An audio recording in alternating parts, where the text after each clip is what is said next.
Lady Beatrice Ashford had spent her entire life perfecting the art of being overlooked. In the glittering salons of Regency London, where young women were expected to play simple melodies and blush at compliments, she had learned to hide her true talent behind a veil of mediocrity. But when the arrogant Duke of Winterbourne mocked her musical preferences at Lady Pemberton's soirée, dismissing her as yet another simpering debutante with pedestrian taste, Beatrice made a decision that would shatter his world. What he didn't know was that the lost sonata he'd been searching for across Europe, the one composition that had eluded even the most accomplished musicians, had been in her possession all along, and she was the only person alive who could play it. If you're listening to this story, don't forget to click the like button, subscribe to the channel, and tell me in the comments from which part of the world you're listening to this story. I want to know how far it has traveled. The spring of 1815 brought with it a season of unprecedented splendor to London society, and nowhere was this more evident than in the Ashford townhouse on Berkeley Square. Lady Beatrice Ashford stood before the tall windows of the music room, her fingers absently tracing the ivory keys of the pianoforte as she watched carriages roll past in the street below. At 22, she possessed a delicate beauty that turned heads. Dark, auburn hair that caught the light like burnished copper, intelligent hazel eyes that observed far more than they revealed, and a graceful bearing that spoke of her family's ancient lineage. Yet for all her advantages, Beatrice felt like a bird in a gilded cage, her wings clipped by the very society that claimed to celebrate her. Her father, the Earl of Ashford, had made his intentions clear from the moment she turned 18. She was to marry well, to secure an alliance that would benefit the family's standing and fortunes. For 4 seasons, she had dutifully attended balls and soirees, smiled at appropriate suitors, and played the role expected of her. But this season was different. This season her father had made arrangements with the Duke of Winterbourne, a man whose wealth and title were matched only by his reputation for cold calculation and intellectual superiority. Beatrice had met Alexander Thorne, the Duke of Winterbourne, only twice before their engagement was announced. He was handsome in a severe way, with dark hair silvered at the temples, despite his 35 years, piercing blue eyes that seemed to assess and dismiss in equal measure, and a bearing that commanded immediate attention. He came from one of England's oldest ducal families, his lineage traceable to the Norman conquest, and he carried that heritage like armor. Their first meeting had been at a dinner party, where he'd spoken at length about his travels through the continent, his collection of rare manuscripts, and his patronage of the arts. He had barely looked at her, addressing his comments to her father as though she were merely another acquisition to be catalogued and stored. Their second meeting had been more intimate, a private tea in the Ashford drawing-room, where the terms of their arrangement were delicately discussed. The Duke had been polite but distant, inquiring about her education, her accomplishments, her health. When she'd mentioned her love of music, he had smiled indulgently, the way one might smile at a child's simple pleasure. "How charming," he'd said. "My mother was fond of the pianoforte as well. Simple melodies can be quite soothing to the feminine temperament." Beatrice had bitten her tongue, swallowing the retort that threatened to escape. She wanted to tell him that she didn't play simple melodies, that she had spent years studying the most complex compositions of Mozart, Beethoven, and Haydn, that she had even begun composing her own pieces in secret. But she had learned long ago that such declarations only invited condescension or disbelief. Women were expected to be accomplished, yes, but not too accomplished. They were to entertain, not to excel. Now, as she stood in her music room on this bright April morning, Beatrice contemplated the life that stretched before her. In 3 weeks, she would become the Duchess of Winterbourne. She would preside over his vast estates, manage his household, bear his children, and attend endless social functions where she would be admired for her beauty and her connections, but never for her mind. The Duke had made it clear that he expected a wife who would enhance his reputation, not challenge it. He wanted an ornament, not a partner. Her daily life had already begun to shift in anticipation of the wedding. Her mornings were consumed with fittings for her trousseau, meetings with the wedding planner, and lessons from her mother on the duties of a duchess.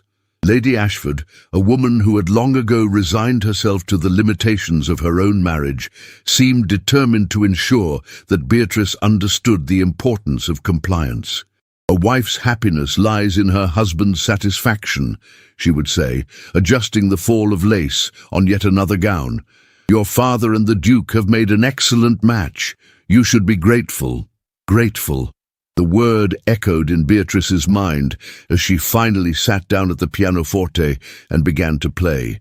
Her fingers moved across the keys with practiced precision, finding solace in the music that had always been her refuge.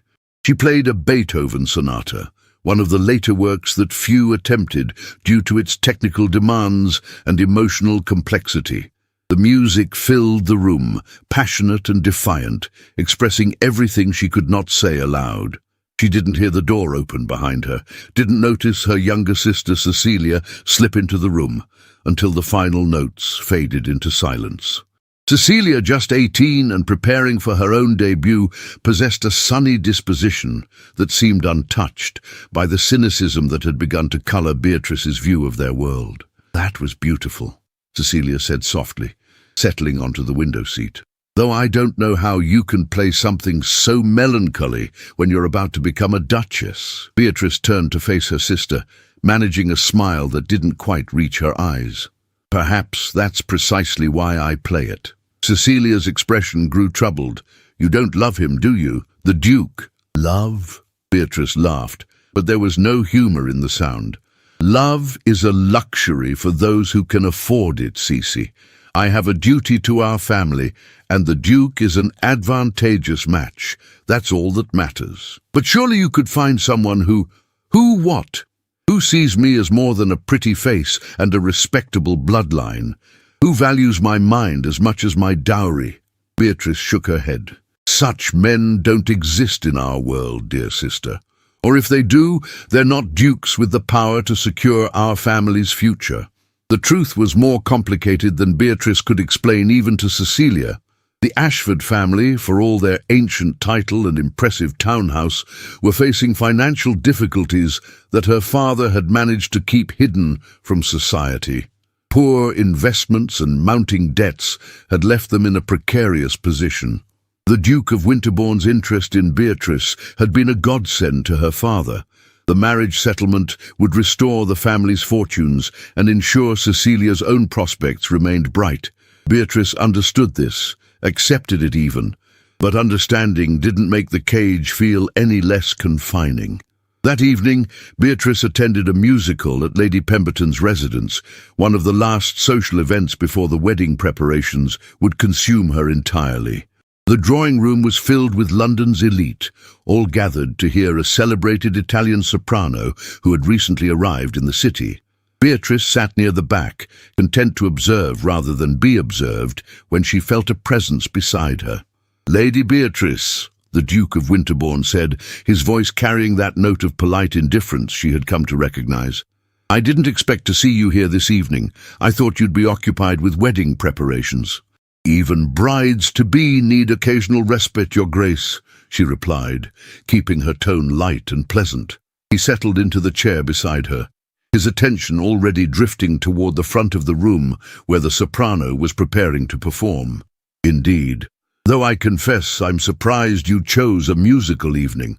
I wouldn't have thought such sophisticated entertainment would appeal to you." Beatrice felt a flicker of irritation, but maintained her composure. "I enjoy music, Your Grace. You know this. Yes, of course, simple pleasures and all that." He waved a dismissive hand. "But this is rather different from the parlour pieces young ladies typically favour. Madame Rossellini will be performing arias from the Italian masters. Quite complex, really. Requires a certain level of musical education to fully appreciate." And before Beatrice could respond, the performance began, and she was forced to sit in silence beside the man who would soon be her husband, the man who had just casually dismissed her intelligence and taste as inadequate. As the soprano's voice soared through the room, Beatrice made a decision. She had spent years hiding her true abilities, years pretending to be less than she was to make others comfortable. But perhaps, just perhaps, it was time to stop pretending. As the evening drew to a close and guests began to depart, Beatrice felt the weight of her approaching wedding day settle more heavily upon her shoulders. In 3 weeks, she would walk down the aisle of St. George's Church and become the Duchess of Winterbourne. In 3 weeks, the golden cage would lock forever. The thought filled her with a growing sense of unease that she couldn't quite shake, a whisper of rebellion that grew louder with each passing day. The night of the pre-wedding ball arrived with all the grandeur that London society could muster. The Duke of Winterbourne had spared no expense in hosting the event at his magnificent residence on Grosvenor Square, a palatial mansion that spoke of centuries of wealth and power. Crystal chandeliers cast prismatic light across marble floors, while hundreds of candles illuminated rooms filled with the cream of English aristocracy. Beatrice arrived with her family, a gown of ivory silk and Brussels lace, a masterpiece of the modiste's art, her auburn hair arranged in an elaborate coiffure adorned with pearls. She looked every inch the future duchess, and the assembled guests murmured their approval as she entered on her father's arm. The evening began with all the ceremony expected of such an occasion. The Duke stood at the entrance to the ballroom, receiving guests with his characteristic cool courtesy. When Beatrice approached, he took her hand and raised it to his lips in a gesture that was technically correct, but utterly devoid of warmth. "You look well, Lady Beatrice," he said, his eyes already moving past her to greet the next arrival. "The ivory becomes you." Beatrice smiled and murmured her thanks, taking her place beside him as they welcomed the seemingly endless stream of guests.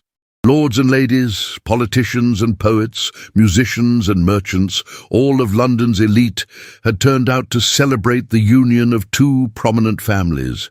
Yet as the evening progressed, Beatrice couldn't shake the feeling that something was amiss. The Duke seemed distracted, his attention frequently drawn to a particular corner of the ballroom where her younger sister Cecilia stood in conversation with several young people. When the receiving line finally ended and the dancing began, the Duke led Beatrice onto the floor for the first waltz. They moved through the steps with practiced precision, but there was no connection between them, no spark of genuine feeling. "You've done well tonight," he said as they turned. "You'll make an adequate duchess." Adequate. The word stung more than it should have, but Beatrice maintained her composure. "I shall endeavour to exceed adequacy, Your Grace." He smiled, but it didn't reach his eyes. "Ambition is unbecoming in a woman, Lady Beatrice. I prefer contentment to striving." Before she could respond, the waltz ended, and the Duke escorted her back to where her mother stood. "If you'll excuse me," he said with a slight bow, "there are several matters requiring my attention." Beatrice watched him cross the ballroom, her unease growing as he made his way directly to where Cecilia stood. Her sister, radiant in a gown of pale pink, was laughing at something one of her companions had said. The Duke approached, spoke briefly to the group, and then offered his arm to Cecilia.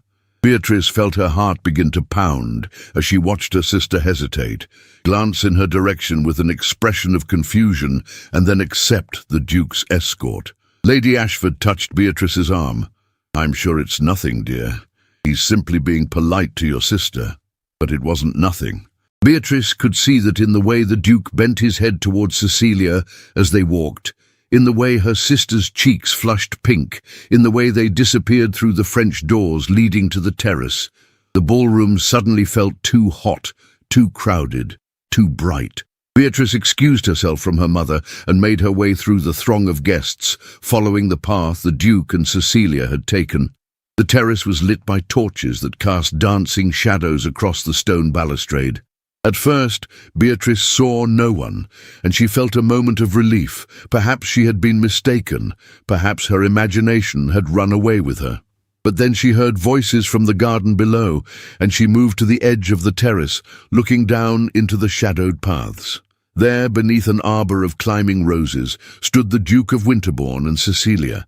And as Beatrice watched in growing horror, the Duke took her sister's hands in his and spoke words that carried clearly in the still night air. "Miss Cecilia, I must speak plainly. I have made a terrible mistake. When I agreed to marry your sister, I had not yet met you. But from the moment I saw you at that dinner party 3 weeks ago, I knew that I had chosen the wrong sister." Cecilia tried to pull her hands away, her voice trembling. "Your Grace, you mustn't say such things. You're engaged to Beatrice. The wedding is in a fortnight. An engagement that can be broken," the Duke insisted. "Cecilia, may I call you Cecilia? You are everything I could want in a wife, young, unspoiled, with a sweetness of temperament that your sister lacks. Beatrice is handsome enough, I suppose, but she has a sharpness about her, an independence of mind that I find unsettling. You, on the other hand, are perfectly suited to be a duchess." Beatrice gripped the stone balustrade so tightly that her knuckles turned white. She should leave, should turn away before she heard more, but she was frozen in place, unable to move as her world crumbled around her. Cecilia was shaking her head, tears visible on her cheeks, even from this distance. "I cannot, I will not betray my sister in this way. She is good and kind, and she deserves better than this cruelty." "Does she?" The Duke's voice took on a harder edge. "Tell me, Cecilia, has your sister ever truly wanted this marriage? Has she ever looked at me with anything other than dutiful resignation? I think not. In fact, I believe she will be relieved to be released from an obligation she never desired." "That doesn't make this right," Cecilia said, but her voice was weakening. "What is right," the Duke said firmly, "is that I marry the woman I actually wish to marry. Your father will understand. The marriage settlement can be adjusted. And Beatrice, well, Beatrice will have her freedom, won't she? Isn't that what she truly wants?" Beatrice didn't wait to hear more. She turned and fled back into the ballroom, her mind reeling. The noise and light that had seemed overwhelming before now felt distant, as though she were moving through water. She needed to leave, needed to escape, before the humiliation became public, before everyone in London society witnessed her disgrace. But it was already too late. As she pushed through the crowd, searching for her father, she heard the whispers beginning. Heads turned, fans fluttered, and behind gloved hands, the gossip spread like wildfire. Someone had seen the Duke and Cecilia in the garden. Someone had heard their conversation. And now, in the space of mere minutes, everyone knew that the Duke of Winterbourne was jilting his bride-to-be in favour of her younger sister. Beatrice finally found her father in the card-room, deep in conversation with several other gentlemen. When she appeared in the doorway, pale and trembling, he took one look at her face and rose immediately. "Beatrice, what's happened?" She couldn't speak, couldn't find the words to explain the catastrophe that had just unfolded, but she didn't need to. The Duke of Winterbourne appeared behind her, Cecilia at his side, and the expression on his face was one of cold determination. "Lord Ashford," the Duke said, his voice carrying across the suddenly silent room, "I must speak with you privately. There has been a change in circumstances regarding the wedding." The Earl's face went from confusion to fury as understanding dawned. "A change in circumstances? What manner of change could possibly—" He stopped, his gaze moving from the Duke to Cecilia, who stood with tears streaming down her face, and then to Beatrice, who stood frozen in the doorway. "No, you cannot mean— I mean that I have made an error in judgment," the Duke said calmly, as though he were discussing nothing more significant than a change in dinner plans. "Lady Beatrice is a fine woman, but I have come to realize that her sister is better suited to be my duchess. I am prepared to make the necessary adjustments to the marriage settlement to reflect this change." The room erupted. Several gentlemen rose from their chairs, voices raised in protest and shock. Lady Ashford appeared, having followed the commotion, and immediately grasped what had occurred. She swayed on her feet, and Beatrice moved instinctively to support her mother, even as her own world shattered around her. "This is unconscionable," Lord Ashford said, his voice shaking with rage. "You have humiliated my daughter in front of all of London society. The wedding invitations have been sent, the settlements signed, the can be unsigned." The Duke interrupted. "I am within my rights to withdraw from the engagement, and I believe, if you are honest, you will admit that Lady Beatrice herself has never been enthusiastic about this match. I am offering her freedom, Lord Ashford, and offering your family an even better alliance through marriage to your younger daughter." Beatrice finally found her voice. "And what of what Cecilia wants? Or does her opinion matter as little as mine has?" The Duke turned to her, and for the first time that evening he looked directly at her. "Your sister will learn to be content, as all wives must. But unlike you, Lady Beatrice, she has the temperament for contentment. You, I think, would have made us both miserable." The truth of his words cut deeper than any insult could have. He was right. She had never wanted this marriage, had been walking toward it like a prisoner toward the gallows, but to be cast aside so publicly, to be rejected in favor of her own sister, to have her inadequacies announced before all of society, it was a humiliation beyond bearing. "I see," Beatrice said quietly, her voice steady despite the chaos raging inside her. "Then I release you from our engagement, Your Grace. May you and my sister find the happiness you seek." She turned and walked from the room, her head held high, her spine straight, even as she felt the eyes of London's elite boring into her back. She heard her mother's sob, her father's continued protests, Cecilia's tearful apologies, but she didn't stop. She walked through the ballroom, past the whispering guests, past the musicians who had fallen silent, past the servants who averted their eyes. She walked out of the Duke of Winterbourne's magnificent mansion and into the night, where her family's carriage waited. Only when she was safely inside, hidden behind the curtained windows, did Beatrice allow herself to break. The tears came in great, gasping sobs, tears of humiliation and rage and grief for the life she had resigned herself to, and the freedom she had gained at such a terrible cost. She had been found wanting, judged inadequate, and cast aside like a gown that no longer pleased. And all of London would know it by morning. As the carriage rolled through the dark streets toward Berkeley Square, Beatrice made a vow. She would never again allow herself to be diminished, never again pretend to be less than she was to satisfy someone else's expectations. The Duke of Winterbourne had given her freedom, though not in the way he had intended, and she would use that freedom to become the woman she had always been meant to be, even if society would never forgive her for it. The scandal broke across London society like a summer storm, swift and devastating. By the morning after the disastrous ball, every drawing room in Mayfair buzzed with the tale of Lady Beatrice Ashford's public humiliation. The details grew more lurid with each retelling. Some claimed she had been caught in a compromising position with another man, others whispered that she had been barren and the Duke had discovered it. Still others suggested she had gone mad and attacked her sister in a jealous rage. None of these stories were true, but truth mattered little when scandal provided such delicious entertainment. Beatrice spent 3 days locked in her room at the Berkeley Square townhouse, refusing visitors and meals alike. Her mother wept in the drawing room, her father raged in his study, and Cecilia hovered outside her door, begging for forgiveness that Beatrice was not yet ready to give.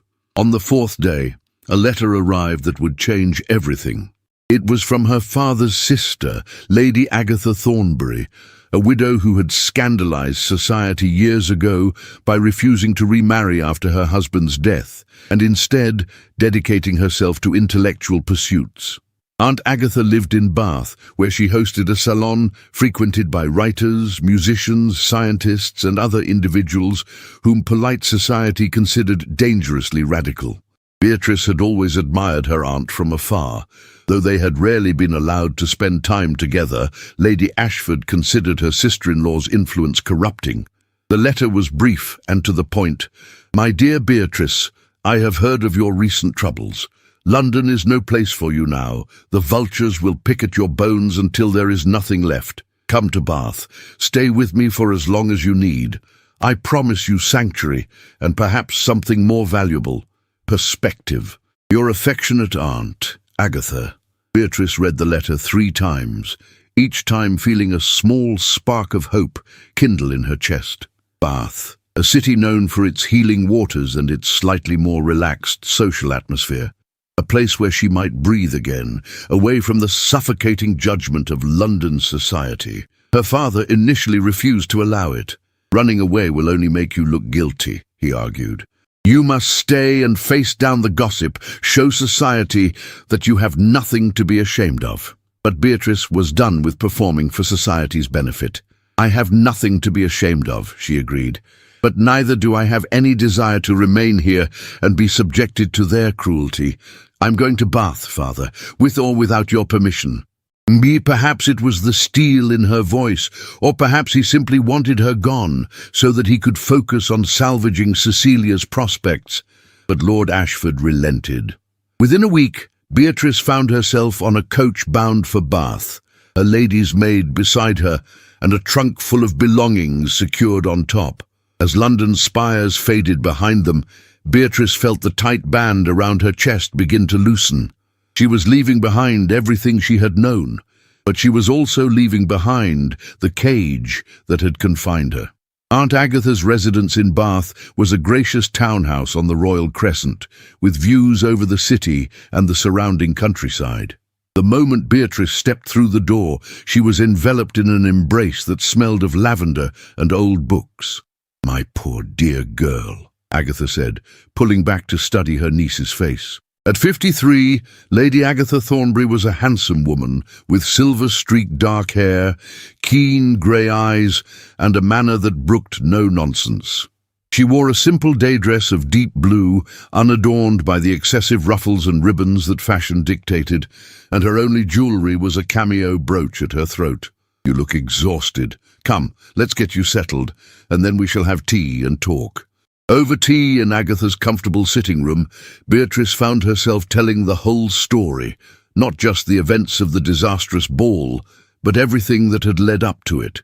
Her years of hiding her true abilities, her resignation to a loveless marriage, her growing sense of suffocation. Agatha listened without interruption, her expression growing increasingly thoughtful. When Beatrice finally fell silent, Agatha set down her teacup with a decisive click. "Well," she said, "it seems to me that the Duke of Winterbourne has done you an enormous favour, though I doubt he intended it that way." Beatrice looked up in surprise. "A favour? Aunt, he humiliated me before all of London." "He freed you," Agatha corrected. "Oh, I know it doesn't feel that way now. The humiliation is real and I don't minimize it.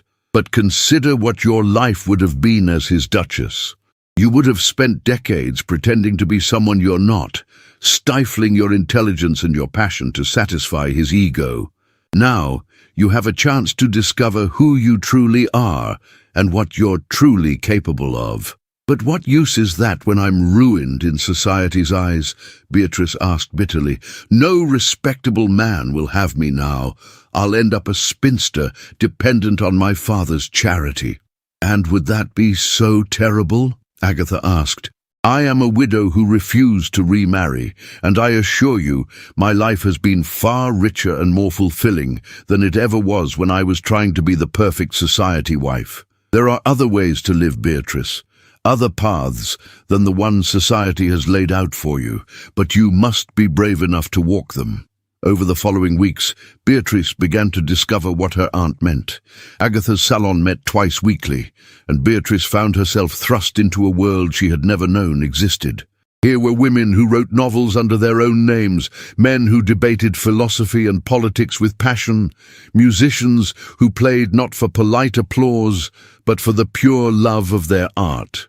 Here, for the first time in her life, Beatrice was encouraged to speak her mind, to share her opinions, to be fully herself. At first, she held back, years of training making her cautious. But gradually, as she realized that these people valued intelligence and authenticity over propriety and pretense, she began to open up.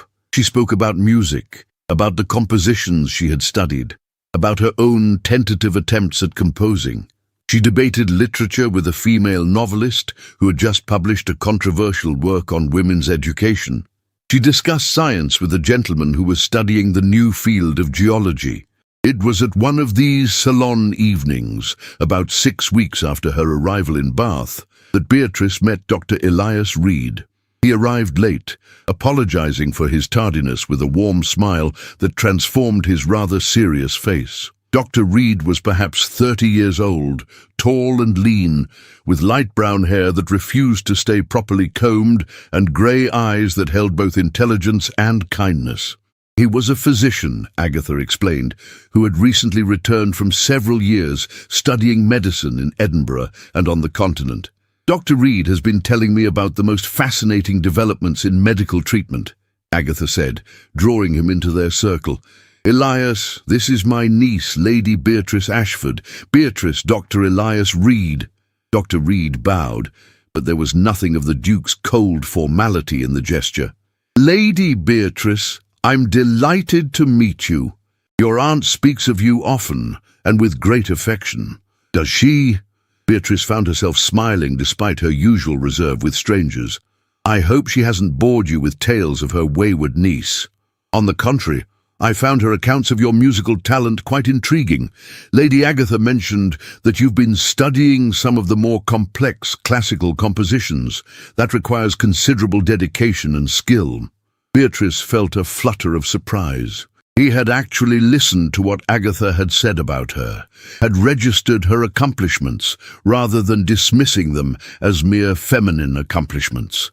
I've always loved music, she said carefully, though I fear my talent is modest compared to true masters. False modesty is unnecessary here, Agatha interjected. Beatrice plays beautifully, Elias, though she's been taught to hide it. Perhaps you could convince her to perform for us one evening. I would be honored to hear you play, Dr. Reed said, and there was genuine interest in his voice. Though I confess my own musical education is sadly lacking. I can appreciate beauty when I hear it, but I haven't the knowledge to understand the technical complexities. They talked for nearly an hour, and Beatrice found herself relaxing in his company in a way she rarely did with men. Dr. Reed asked questions that suggested real curiosity about her thoughts and opinions. When she mentioned that she had been reading about the new theories of musical harmony, he didn't dismiss her interest as inappropriate for a woman, but instead asked her to explain what she had learned. When she spoke about her love of Beethoven's later works, he didn't condescend, but admitted his own ignorance, and asked her to recommend pieces he should seek out. As the evening drew to a close and guests began to depart, Dr. Reed approached Beatrice once more. Lady Beatrice, I wonder if I might ask a favor. I've been invited to a concert next week. A visiting pianist from Vienna will be performing. I had planned to attend alone, but I think the experience would be far more enriching if I had someone knowledgeable to help me understand what I'm hearing. Would you consider accompanying me? Your aunt would be welcome as well, of course. Beatrice hesitated, old habits of caution rising up. But then she remembered Agatha's words about being brave enough to walk new paths. I would enjoy that, Dr. Reed. Thank you for the invitation. His smile was genuine and warm. Excellent. I shall call for you both next Tuesday at 7. After he had gone, Agatha came to stand beside Beatrice at the window, watching the guests depart into the summer evening. Elias is a good man, she said quietly. He came to Bath after his own disappointment, a broken engagement to a woman who decided she preferred a wealthier suitor. He understands something of what you've experienced. He seems kind, Beatrice admitted, and he actually listened when I spoke about music. He didn't dismiss my interest as trivial. That's because he's intelligent enough to recognize intelligence in others, regardless of their sex, Agatha said. There are such men in the world, Beatrice, though they're rarer than they should be, and they're worth knowing even if only as friends. That night, as Beatrice prepared for bed, she found herself thinking about Dr. Reed's grey eyes and warm smile, about the way he had asked questions as though her answers truly mattered. She felt something she hadn't felt in months, a small, tentative spark of interest in the future, a curiosity about what might come next. It wasn't love, not yet, perhaps not ever, but it was possibility, and after the darkness of the past weeks, possibility felt like dawn breaking. The concert the following Tuesday proved to be a revelation. The Viennese pianist Herr Friedrich Schumann performed a program that included several of Beethoven's most challenging sonatas, and Beatrice found herself completely absorbed in the music. During the interval, Dr. Reed asked thoughtful questions about what they had heard, and Beatrice discovered that explaining the technical aspects of the performance deepened her own appreciation. For the first time in her life, she was sharing her passion for music with someone who valued her expertise rather than merely tolerating it as a feminine accomplishment. Over the following weeks, Dr. Reed became a regular presence in Beatrice's life. He attended Agatha's salon, where his contributions to discussions on medicine and science were always illuminating. He invited Beatrice and Agatha to lectures at the Bath Literary and Scientific Institution, where Beatrice heard talks on subjects she had never been allowed to study: natural philosophy, astronomy, the new theories of electricity, and gradually, almost imperceptibly, what had begun as friendship began to shift into something deeper. Dr. Reed never pressed her, never demanded more than she was ready to give. But there were moments, a hand lingering on hers as he helped her from a carriage, a look that held warmth beyond mere friendship, a conversation that stretched late into the evening, when Beatrice felt the possibility of something she had never expected to find. Not the dutiful affection she had resigned herself to with the Duke, but genuine connection, mutual respect, and perhaps in time, love. 3 months after her arrival in Bath, Agatha announced that she had secured invitations to the season's most prestigious event, the grand charity concert at the Assembly Rooms, an evening that would draw not only Bath society, but visitors from London and beyond. The proceeds would benefit the new hospital that Dr. Reed and several other physicians were establishing for the city's poor. "It will be quite the affair," Agatha said over breakfast.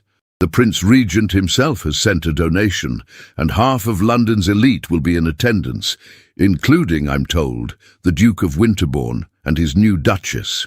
Beatrice's teacup rattled against its saucer. "Cecilia is married, then?" 3 weeks ago, apparently. A quiet ceremony, given the circumstances, but they're on their wedding tour, and Bath is one of their stops. Agatha watched her niece carefully. "We need not attend if you'd prefer to avoid them." Beatrice set down her cup with deliberate care. For 3 months she had been healing, growing, discovering who she was beyond the expectations of London society. She had learned to value her own intelligence, to speak her mind, to pursue her interests without apology.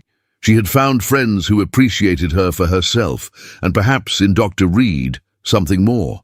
The thought of facing the Duke and Cecilia filled her with dread, but it also sparked something else, a fierce determination not to hide, not to let them see her diminished.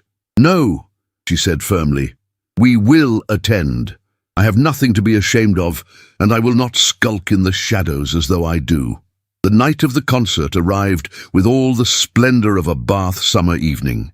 The assembly rooms glowed with candlelight, and the cream of society filled the elegant spaces, their jewels glittering and their voices creating a pleasant hum of anticipation. Beatrice wore a gown of deep emerald silk that brought out the copper highlights in her auburn hair, and Agatha had lent her a necklace of pearls that had belonged to their grandmother. She looked, Agatha assured her, absolutely magnificent. Dr. Reed met them at the entrance, and the warmth in his eyes when he saw Beatrice made her heart skip. "Lady Beatrice," he said, offering his arm, "you look radiant. Though I confess I'm more interested in your thoughts on the program than your appearance. I understand they'll be performing several pieces you particularly admire." They entered the concert hall together, and Beatrice was immediately aware of the whispers that followed her. She'd been away from society for 3 months, but clearly the scandal had not been forgotten. Heads turned, fans fluttered, and behind gloved hands the gossip resumed. But this time, Beatrice held her head high, secure in the knowledge that she was no longer the woman who had fled London in disgrace. She had changed, grown stronger, and she would not be cowed by their judgment. They had just taken their seats when a stir at the entrance announced the arrival of the Duke and Duchess of Winterbourne. Beatrice forced herself to look, to face what she had been avoiding. The Duke looked much as he always had, handsome, distinguished, supremely confident. But Cecilia looked diminished. Her gown was magnificent, her jewels impressive, but there was a tightness around her mouth, a dimness in her eyes that spoke of unhappiness. She clung to the Duke's arm as though it were a lifeline, and when her gaze met Beatrice's across the room, the guilt and misery in her expression were unmistakable. The Duke, however, showed no such discomfort. He surveyed the room with his usual air of superiority, nodded to various acquaintances, and then his gaze landed on Beatrice. For a moment, surprise flickered across his features. Clearly he had not expected to see her here. Then his expression hardened into something like disdain, and he deliberately turned away, guiding Cecilia to seats on the opposite side of the room. "Insufferable man," Agatha muttered, "as though he has any right to look down on you after his behaviour." Dr. Reed leaned closer to Beatrice. "Are you all right? We can leave if this is too difficult." Beatrice shook her head. "No, I'm exactly where I want to be." The concert began, and for a time, Beatrice lost herself in the music. The performers were excellent, the program well chosen, and she felt the familiar solace that music had always provided.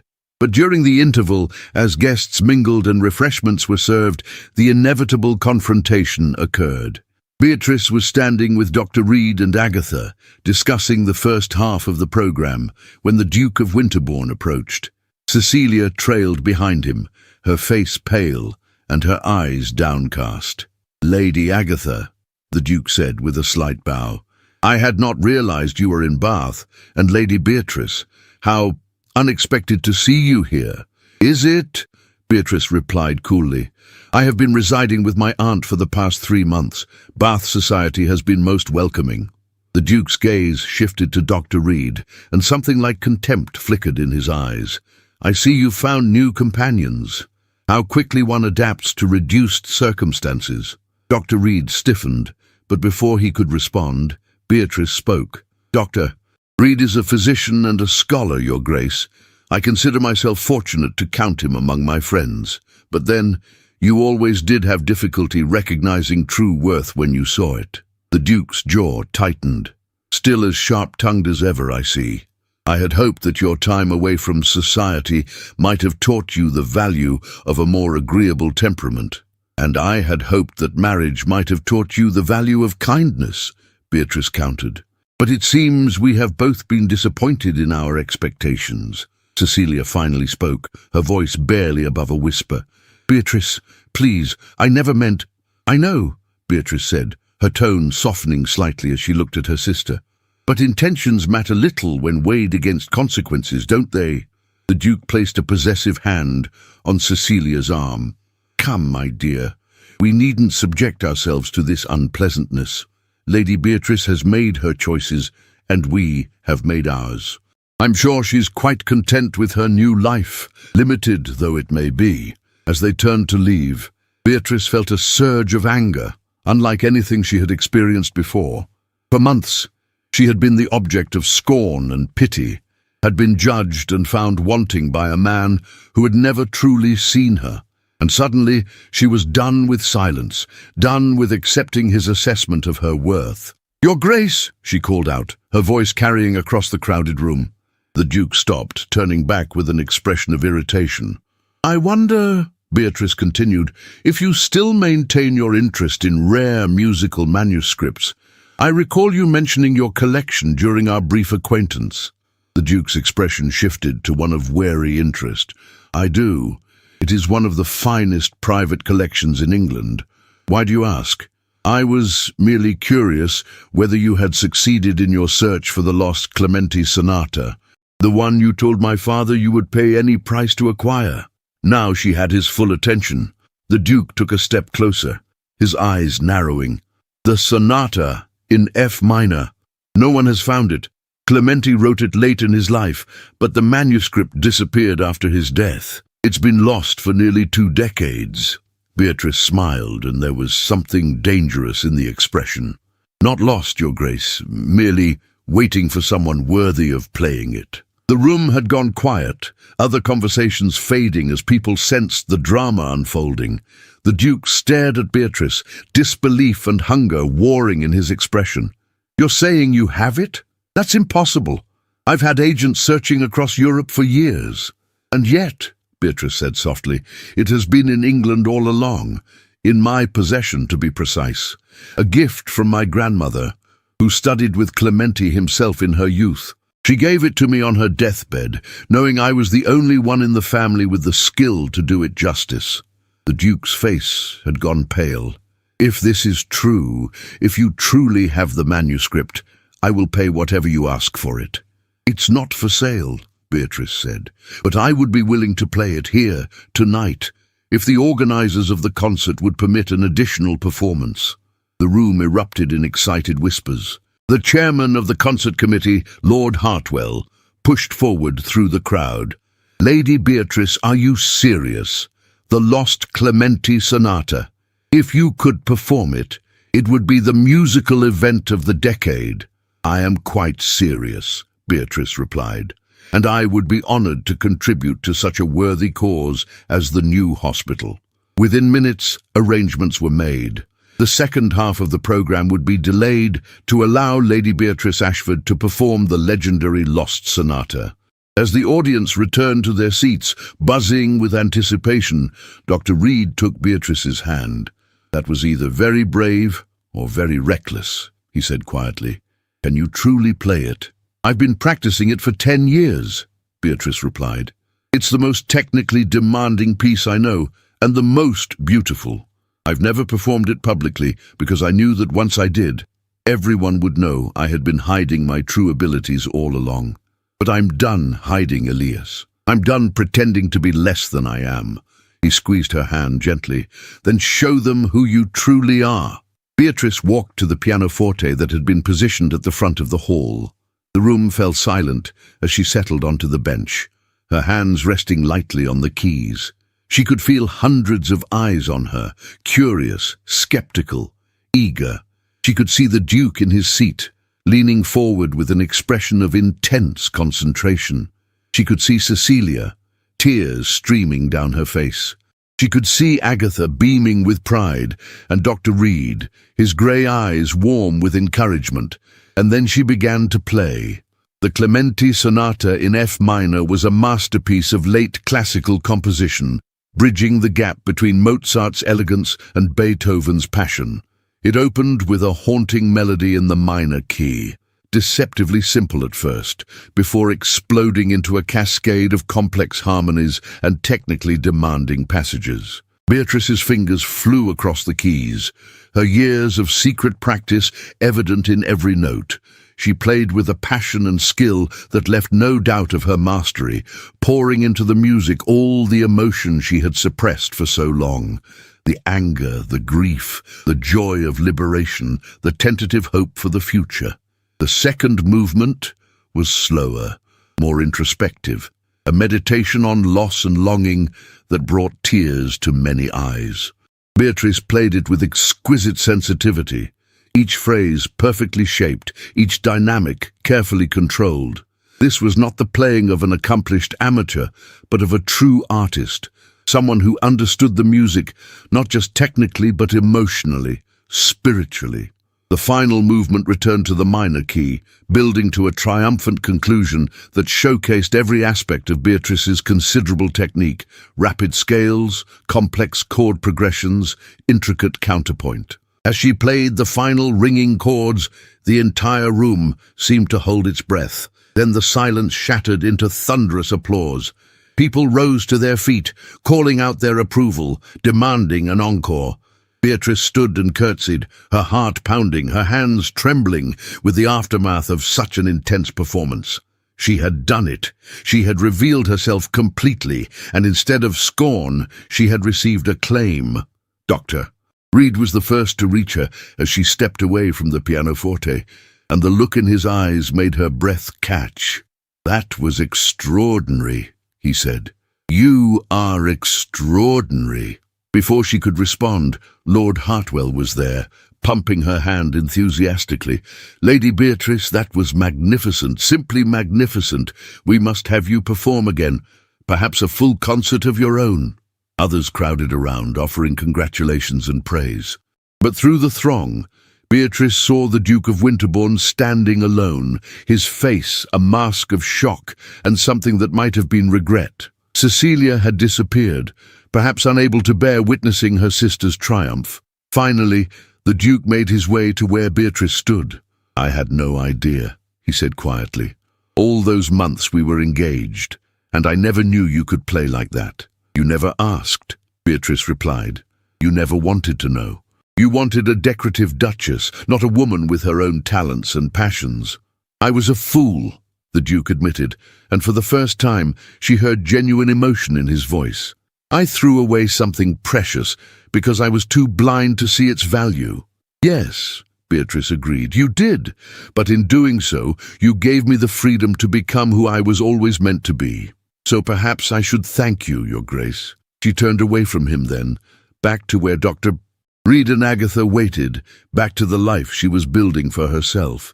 As she took Dr. Reed's offered arm and allowed him to guide her through the crowd, she felt lighter than she had in years. The cage was broken, the chains severed, and she was finally, truly free. Later that evening, as they stood on the terrace of the assembly rooms, looking out over the lights of Bath, Dr. Reed turned to Beatrice with an expression of nervous determination. "Lady Beatrice, Beatrice, I know this may be too soon, and I know you have no reason to trust in marriage after what you've experienced. But I must speak, or I shall regret my silence forever." Beatrice's heart began to race. "Elias, I love you," he said simply. "I love your intelligence, your passion, your courage. I love the way you speak about music, the way you challenge ideas, the way you've rebuilt yourself from the ashes of scandal. I have no title, no great fortune, only my profession and my devotion. But if you could ever consider accepting me, I would spend my life ensuring that you never again have to hide who you are." Beatrice looked at this man who had seen her at her lowest, and had offered not pity but respect, who had valued her mind as much as her beauty, who had encouraged her to be fully herself. She thought of the Duke, who had wanted to diminish her, and of Elias, who wanted to celebrate her. The choice was not difficult. "Yes," she said, her voice steady and sure. "Yes, Elias, I will marry you." His smile was radiant as he took her hands in his. "You've made me the happiest of men. We'll have a true partnership, Beatrice. Your music, my medicine, our shared love of learning and discovery. We'll build a life together that honors both of us." As he drew her into his arms for their first kiss, Beatrice felt the final pieces of her old life fall away. She was no longer Lady Beatrice Ashford, the rejected bride, the scandal of London society. She was simply Beatrice, a woman who had found her voice, her passion, and her future. And it was more than she had ever dared to dream. The announcement of Beatrice's engagement to Dr. Elias Reed sent fresh ripples through society, though these were of a very different character than the scandal that had preceded them. In Bath, where Beatrice had spent the past months establishing herself as a woman of genuine talent and intelligence, the news was greeted with delight. Agatha's salon erupted in celebration, and invitations poured in from families eager to host the couple. The story of Lady Beatrice's triumphant performance of the lost Clementi sonata had spread throughout England, transforming her from an object of pity into a figure of fascination and respect. In London, however, the reaction was more complex. The Ton was forced to reassess its judgment of Lady Beatrice Ashford. She had not, as they had assumed, retreated into obscurity and shame. Instead, she had emerged stronger, more accomplished, and more interesting than before. The fact that she was marrying a mere physician, a man without title or significant fortune, was shocking, but it also carried a romantic appeal that captured imaginations. Here was a woman who had chosen love and partnership over status and wealth, who had valued character over consequence. The Duke and Duchess of Winterbourne cut short their wedding tour and returned to London, where they found themselves the subject of less flattering gossip. Whispers circulated about the Duchess's unhappiness, about the Duke's cold treatment of his young wife, about the contrast between their loveless alliance and Beatrice's genuine affection for Dr. Reed. Society, always fickle, began to view the Duke's rejection of Beatrice not as a fortunate escape for him, but as a catastrophic error in judgment. One morning, about 2 weeks after the engagement announcement, Beatrice received an unexpected visitor. She was in Agatha's music room practicing a new piece when the butler announced that the Duchess of Winterbourne had called and was requesting an audience. Beatrice's first instinct was to refuse, but something in the butler's expression, a mixture of pity and concern, made her reconsider. "Show her in," she said quietly, rising from the pianoforte. Cecilia entered the room hesitantly, as though afraid of the reception she might receive. She wore a walking dress of pale lavender, exquisitely tailored, but somehow emphasizing her fragility rather than her beauty. Dark circles shadowed her eyes, and she had lost weight, her cheekbones too prominent in her delicate face. "Beatrice," she said, her voice trembling, "thank you for seeing me. I wasn't sure you would." "I wasn't sure I would either," Beatrice admitted. "What do you want, Cecilia?" Cecilia twisted her hands together, a gesture Beatrice remembered from their childhood when her sister was nervous or upset. "I came to apologize. Properly, I mean. Not the tearful, inadequate words I spoke at the ball, but a real apology. What I did was unforgivable. I allowed myself to be flattered by his attention, to be seduced by the idea of being a duchess. I told myself that you didn't really want to marry him anyway, that I was somehow doing you a favor, but the truth is, I was selfish and weak, and I betrayed you." Beatrice studied her sister carefully. "And now? Are you happy, Cecilia? Was it worth it?" Tears spilled down Cecilia's cheeks. "No, I'm miserable. He's not the man I thought he was, Beatrice. He's cold and controlling and—" She stopped, seeming to catch herself. "But that's not why I came. I didn't come to complain about my choices or to seek your pity. I came because I needed you to know how sorry I am and how much I admire what you've done. You've built a new life for yourself, found genuine happiness. You've shown more courage than I ever could." Beatrice felt her anger, which she had nursed for months, begin to soften. Cecilia had made a terrible mistake, but she was paying for it, and she was still Beatrice's sister. "I won't say that what you did was acceptable," Beatrice said slowly. "It wasn't. You hurt me deeply, and that pain doesn't simply disappear.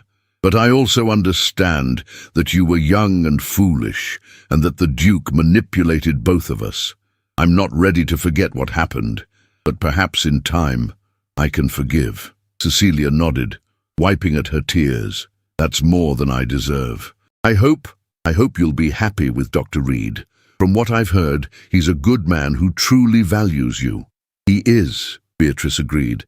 "He sees me, Cecilia, not as an ornament or a duty, but as a person with thoughts and feelings and talents worth celebrating. That's all I ever wanted." Sadis, after Cecilia left, Beatrice stood at the window for a long time, watching the streets of Bath and thinking about forgiveness, about the different paths that she and her sister had chosen, about the price of ambition and the value of authenticity. She felt a deep sadness for Cecilia, trapped in a marriage that brought her no joy, but she also felt profound gratitude for her own escape. The Duke had rejected her, but in doing so, he had given her the greatest gift imaginable, the freedom to choose her own future. The weeks leading up to the wedding passed in a blur of activity. Unlike her previous engagement, which had been orchestrated entirely by others, Beatrice took an active role in planning this ceremony. She chose a simple gown of cream silk, elegant but not ostentatious. She selected music for the service herself, including a piece she had composed specifically for the occasion. She insisted that the guest list include not just family, but the friends she had made in Bath, the writers, artists, scientists and thinkers who had welcomed her into their circle. Dr. Reed's family travelled from Yorkshire for the wedding, his widowed mother, his two younger sisters, and his brother, who managed the family's modest estate. They were warm and welcoming, delighted that Elias had found such an accomplished and intelligent wife. Mrs. Reed embraced Beatrice with genuine affection, whispering, "I can see why my son loves you. You have a strength in you that will serve you both well." Beatrice's own family arrived the day before the wedding. Her father was stiff and formal, still uncomfortable with his daughter's choice to marry so far beneath her station. Her mother wept copiously, though whether from joy or disappointment Beatrice couldn't tell. But Agatha was there, beaming with pride, and that was enough. The night before the wedding, as Beatrice sat in her room at Agatha's house, there was a soft knock at the door. She opened it to find her father standing in the hallway, looking older and more uncertain than she had ever seen him. "May I come in?" he asked quietly. Beatrice stepped aside, allowing him to enter. They stood in awkward silence for a moment before Lord Ashford spoke. "I came to apologize," he said.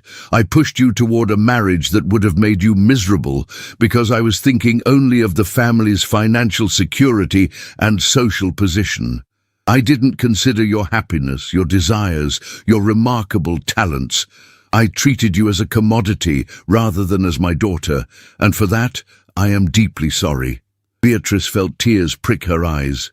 "Thank you, Father. That means more than you know. Dr. Reed is a good man," Lord Ashford continued. "I've made inquiries. He's respected in his profession, admired for his dedication to his patients, particularly the poor. He won't be able to give you the life of luxury that the Duke could have provided, but I believe he will give you something far more valuable: respect, partnership, and genuine affection." "He will," Beatrice agreed. "And I will be happy, Father, truly happy." Lord Ashford embraced her then, and Beatrice felt a weight she hadn't known she was carrying finally lift from her shoulders. Her father's approval didn't change her decision, but it eased something in her heart, a lingering hurt that she hadn't fully acknowledged until this moment. The wedding took place on a brilliant September morning in Bath Abbey, with sunlight streaming through the ancient stained-glass windows and filling the space with coloured light. Beatrice walked down the aisle on her father's arm, but her eyes were fixed on Elias, who stood at the altar with an expression of such love and joy that it took her breath away. The ceremony was simple but beautiful. They exchanged vows they had written themselves, promising not just to love and honour, but to support each other's ambitions, to celebrate each other's achievements, to build a life based on mutual respect and genuine partnership. When Elias slipped the ring onto her finger, Beatrice felt a sense of rightness, of coming home to herself that she had never experienced before. At the wedding breakfast that followed, Agatha rose to offer a toast. "To Beatrice and Elias," she said, raising her glass. "May your marriage be a true partnership of equals. May you never stop challenging and inspiring each other. And may you always remember that the greatest love is that which allows both partners to be fully themselves." As the guests raised their glasses and called out their approval, Beatrice looked around the room at the people who had supported her through the darkest period of her life and who now celebrated her happiness. She saw Elias's mother wiping away happy tears, saw her father smiling with what looked like genuine pleasure, saw the friends from Agatha's salon beaming at her, and she felt a profound sense of gratitude for the journey that had brought her here.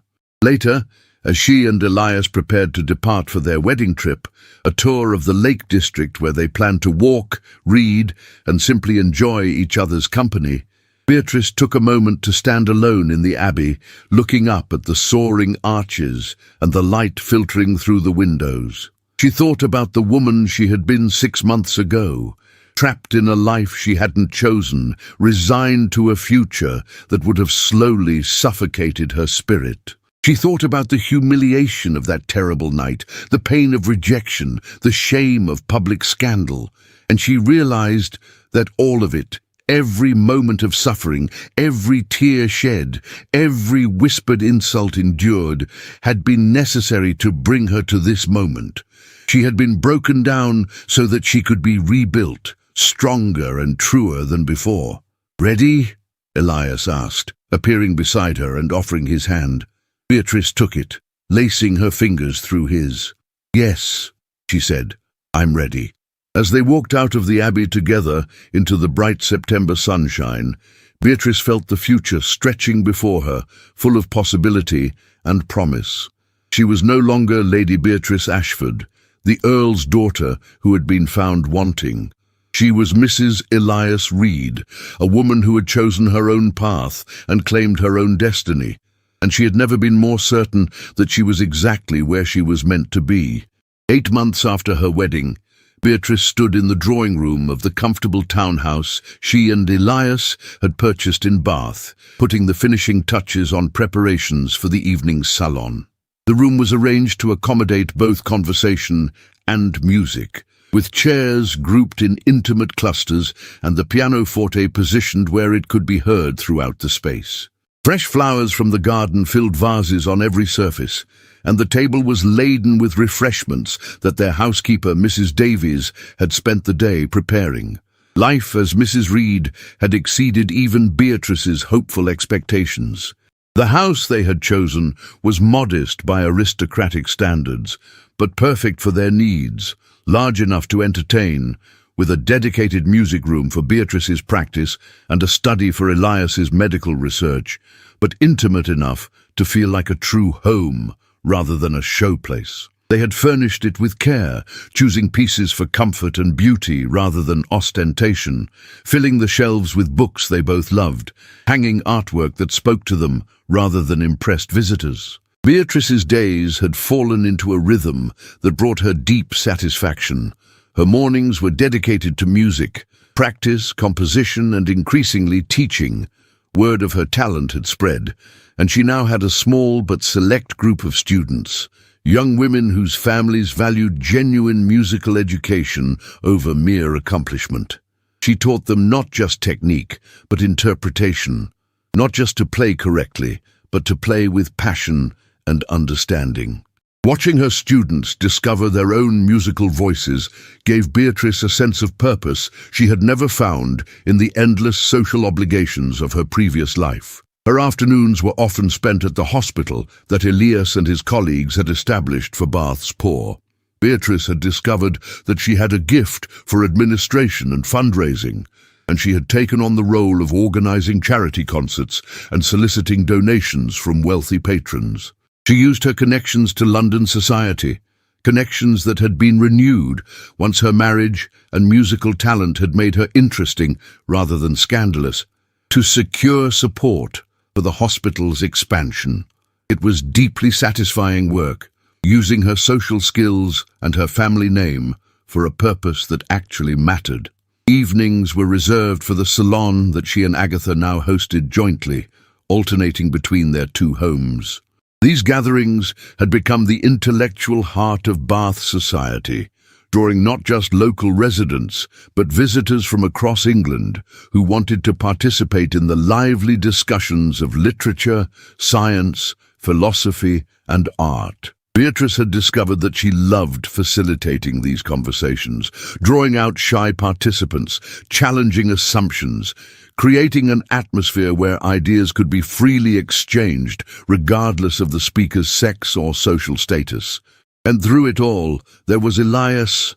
Her husband had proven to be everything she had hoped and more, a true partner who celebrated her achievements as enthusiastically as his own, who consulted her on his medical research and listened seriously to her suggestions, who never once suggested that her interests were trivial or her ambitions inappropriate. They talked for hours about everything and nothing, debated philosophy over breakfast, read aloud to each other in the evenings. Their physical relationship, which Beatrice had approached with some trepidation, given her lack of experience, had blossomed into something beautiful and joyful, a source of pleasure and connection that deepened their bond. On this particular evening, as guests began to arrive for the salon, Beatrice felt a flutter of nervous excitement. Tonight's gathering was special. She would be premiering a new composition, a piano sonata she had been working on for months. It was her most ambitious work yet, a piece that drew on everything she had learned from the masters while finding her own distinctive voice. She had titled it Sonata in E Major, Liberation, and it told the story of her own journey from constraint to freedom. Elias was the first to arrive, having come directly from the hospital. He kissed her cheek and whispered, "Are you nervous about tonight?" "Terrified," Beatrice admitted. "This piece is so personal. I'm not sure I'm ready to share it." "You're ready," he assured her, "and they will love it just as I do." Guests continued to arrive. Agatha, of course, along with the regular salon attendees. There were writers and poets, scientists and physicians, artists and musicians. There was Lady Hartwell, who had become a good friend and whose husband had been instrumental in securing funding for the hospital. There was Miss Caroline Winters, a young novelist whose first book had caused quite a stir with its frank portrayal of women's limited options. There was Professor Blackwood from the university, whose lectures on natural philosophy Beatrice had attended with great interest. And there, to Beatrice's surprise, was her sister Cecilia. Beatrice hadn't seen Cecilia since that tearful visit months ago. She knew from family letters that her sister's marriage remained unhappy, that the Duke continued to be cold and controlling, that Cecilia had grown increasingly isolated in her grand London mansion. But here she was, dressed in a travelling costume of dark blue, looking thin and tired, but with a spark of determination in her eyes that Beatrice hadn't seen before. "Cecilia," Beatrice said, crossing the room to greet her sister, "I didn't know you were coming to Bath." "I didn't tell anyone," Cecilia admitted. I needed to get away, and I remembered how happy you seemed here. I hope you don't mind my coming uninvited." "Of course not," Beatrice said, embracing her sister. "You're always welcome here." As the evening progressed, Beatrice watched Cecilia gradually relax, drawn into conversations about books and ideas, laughing at witty observations, contributing her own thoughts with increasing confidence. This was a side of her sister that Beatrice had rarely seen, intelligent, engaged, interested in the world beyond ballrooms and fashion. It made her wonder how much of Cecilia's previous persona had been performance, how much she too had been hiding her true self to meet society's expectations. Finally, the moment arrived for Beatrice to perform her new composition. The room fell silent as she took her seat at the pianoforte, her hands resting lightly on the keys. She took a deep breath, feeling the familiar pre-performance nerves, but also a sense of rightness. This was her truth, her story, and she was ready to share it. The sonata began quietly, with a simple melody in the major key that gradually became more complex, more constrained, as minor harmonies crept in. This was the first movement, representing her life before the scandal, beautiful on the surface, but increasingly suffocating. The second movement was turbulent and dramatic, full of dissonant chords and crashing crescendos, depicting the humiliation and pain of rejection. But then came the third movement, where the music began to open up, to breathe, as hope and possibility emerged. And the final movement was pure joy, a celebration of freedom, of authentic self-expression, of love freely given and received. As Beatrice played the final triumphant chords, she looked up to find tears streaming down many faces. Agatha was openly weeping.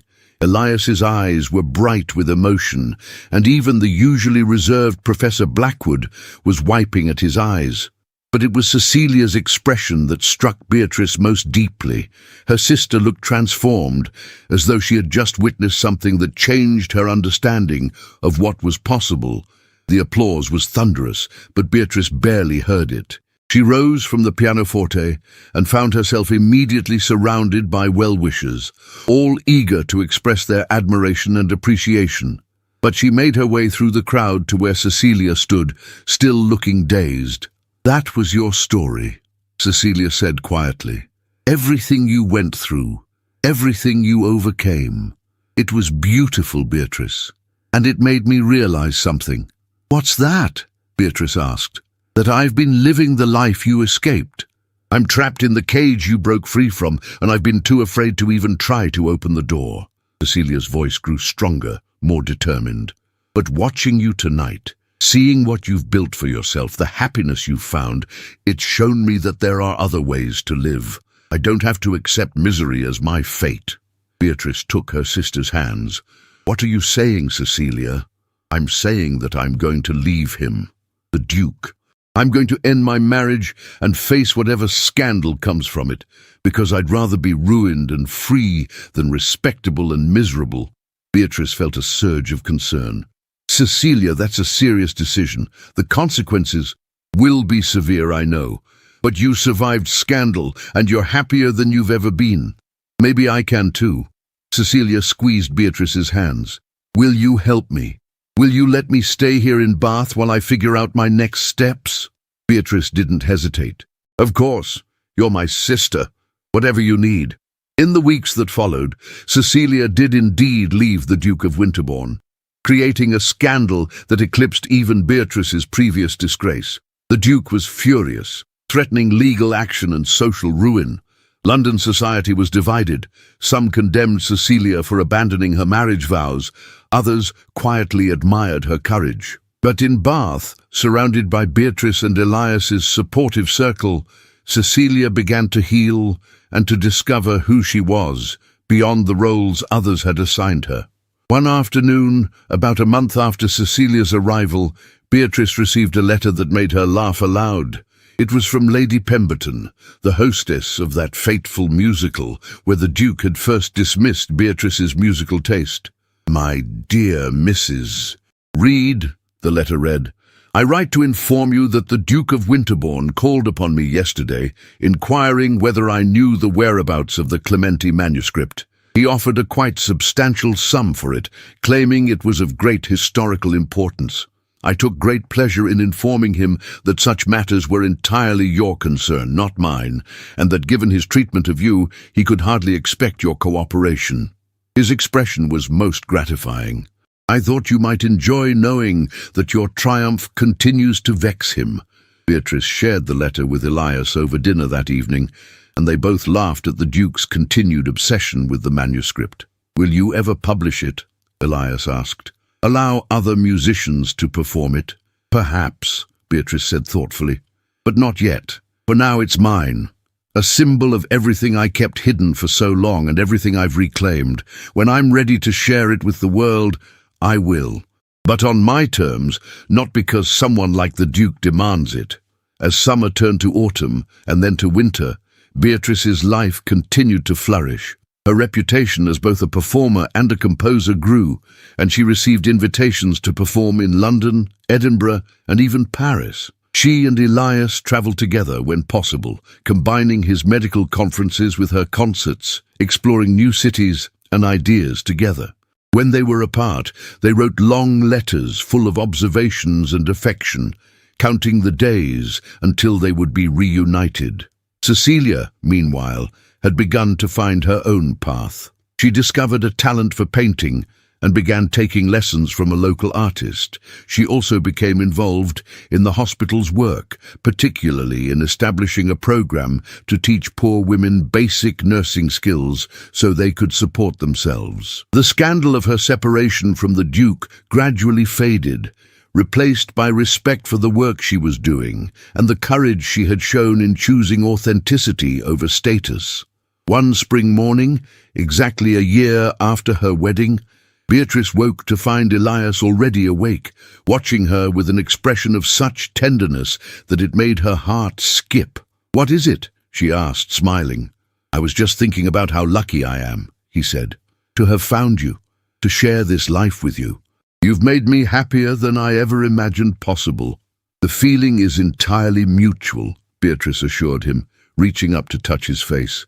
You gave me the freedom to be fully myself, Elias. That's the greatest gift anyone has ever given me.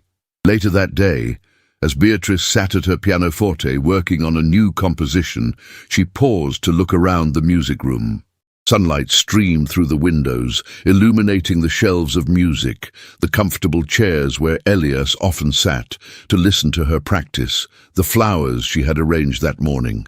This room, this house, this life, it was all so far from what she had once thought her future would hold, and it was infinitely better. She thought about the Duke of Winterbourne, trapped in his loveless marriage, still searching for the manuscript that represented everything he had failed to appreciate when it was within his grasp. She thought about the woman she had been a year ago, walking down the aisle toward a future that would have slowly destroyed her spirit, and she felt nothing but gratitude for the humiliation that had set her free. Beatrice returned to her composition, her fingers finding the melody that had been eluding her all morning.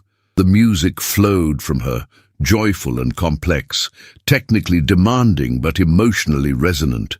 It was her voice, authentic and uncompromised, and she would never silence it again. She had bloomed where she was planted, but more than that, she had chosen her own garden, tended it with care, and created something beautiful from the ashes of her old life. And as the music filled the room and spilled out through the open windows into the spring air, Beatrice smiled. She was exactly where she was meant to be, living exactly the life she was meant to live. The cage was broken, the chains severed, and she was finally, completely, gloriously free. If you enjoyed this story, please don't forget to click the like button, subscribe to the channel, and let me know in the comments from which part of the world you're listening. I want to know how far this tale has traveled.